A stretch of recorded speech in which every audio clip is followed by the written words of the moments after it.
Hey everyone, how's it going? This is Nanice and this is your astrology reading for the full moon in Sagittarius, which is happening on Tuesday, June 14th at 1:51 p.m. Cairo, Egypt time. A full moon is a time of culmination. It is a time of illumination, and it is a time when the seed has already been planted and the fruit has taken its full potential shape, and it is ripened and ready to fall off from the tree. So it is a time of endings and harvest and culminations. Now, if you have not yet already subscribed to my channel, please subscribe. Thank you to all my existing subscribers. Please like, please share, please comment. All these actions support my channel to grow, so thanks so much for helping me out. I'm going to start off with the collective reading, and then I'm going to go through each individual zodiac sign. I highly recommend you find out what your rising sign is, not your sun sign, your rising sign, because there's going to be the most accuracy if you watch the reading portion of your rising sign. I put a link to a free online calculator in the description box below. Alternatively, you can contact me to ask me to help you to find out what your rising sign is. So this full moon is happening in the sign of Sagittarius. It is the sign of the centaur, which is half man, half horse. It is a funny, uplifting, charming, optimistic, adventurous, and redemptive sign of the zodiac. And it is fiery, it is inspirational. And during this time of the full moon, I feel that we are going to be inspired to take action, to take inspired action towards our beliefs. And there's a real potential for spiritual growth at this time. Spiritual growth through taking action, based on taking action on your beliefs and on your morals and on your sense of optimism as well.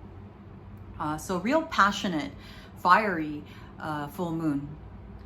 On the other hand, there could be challenges with deceptions and illusions and addictions. So that's something to keep to bear in mind.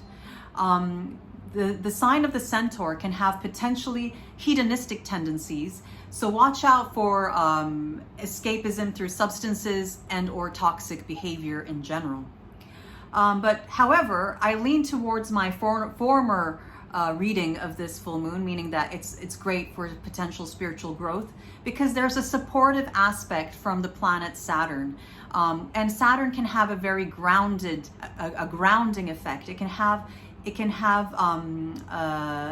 can provide us with the ability to provide structure for towards our actions, towards our beliefs, and and realism as well.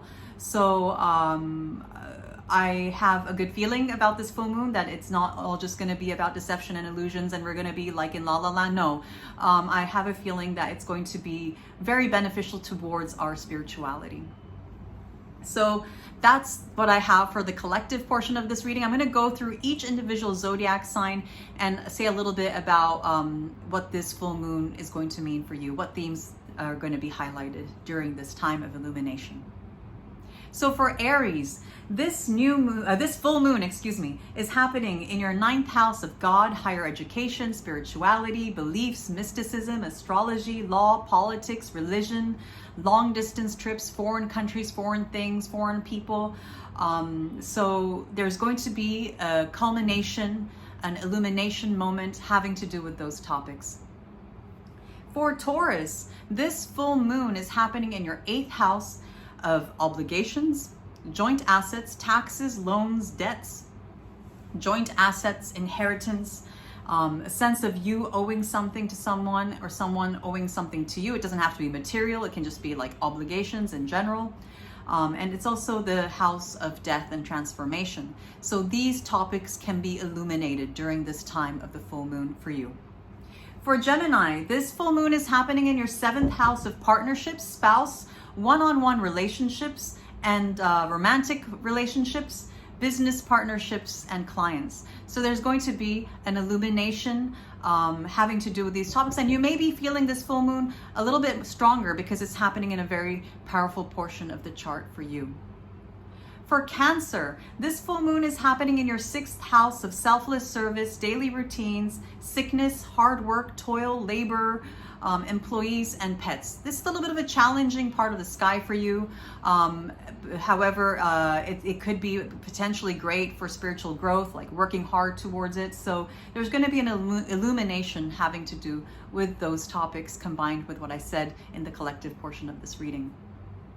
In Leo, for Leo, this full moon is happening in your 5th house of creativity, children, pregnancy, arts, recreation, hobbies, and things you find pleasurable in life in general. So this full moon is going to bring an illumination in your life having to do with those topics.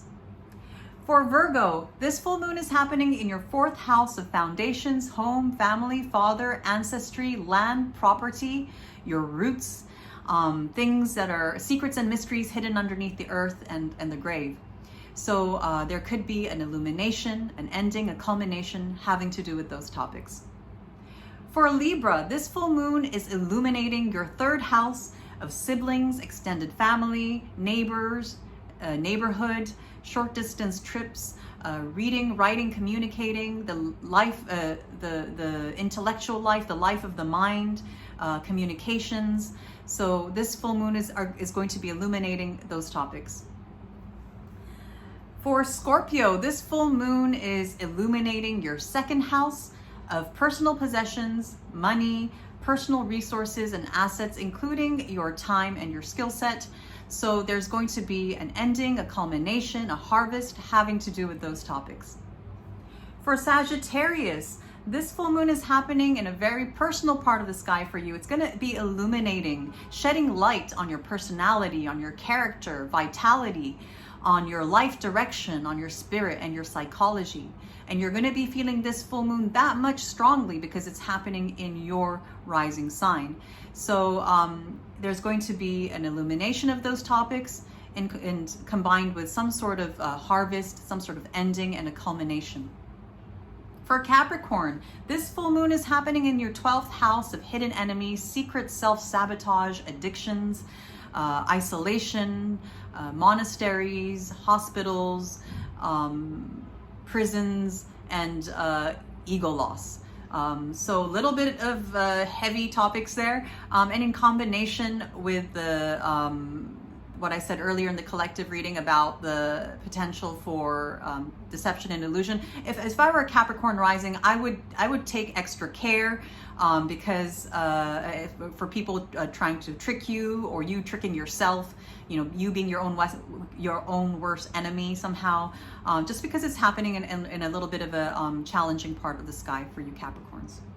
For Aquarius, this is happening in your 11th, this full moon is happening in your 11th house of aspirations, hopes, and dreams, friends, benefactors, allies, colleagues, social groups. It's happening in a very optimistic part of the sky for you. It's also known as the joy of Jupiter. It's a very expansive part of the sky for you. So I have a really good feeling about Aquarius risings. I have a feeling that this is going to be a very beneficial, especially in terms of spiritual growth for Aquarius risings out there. For Pisces, this full moon is illuminating your 10th house of career, public reputation, what you are known for in the world, out there in the world, honors, privileges, advancements, and how you spend your days, how you are known to spend your days. So if you don't have a career, it could be that you're a stay-at-home parent or caregiver. It's happening in this part of the chart where it's the most visible part of the sky. So there's going to be a culmination and shedding light upon these topics, or an ending or a harvest having to do with those themes. So that's all I have for you guys today. I hope that you found this reading helpful. If you'd like to book a personal reading with me, please email me. And I'm wishing you all a very blessed full moon in Sagittarius, and I'll be speaking to you guys soon during the next new moon, inshallah.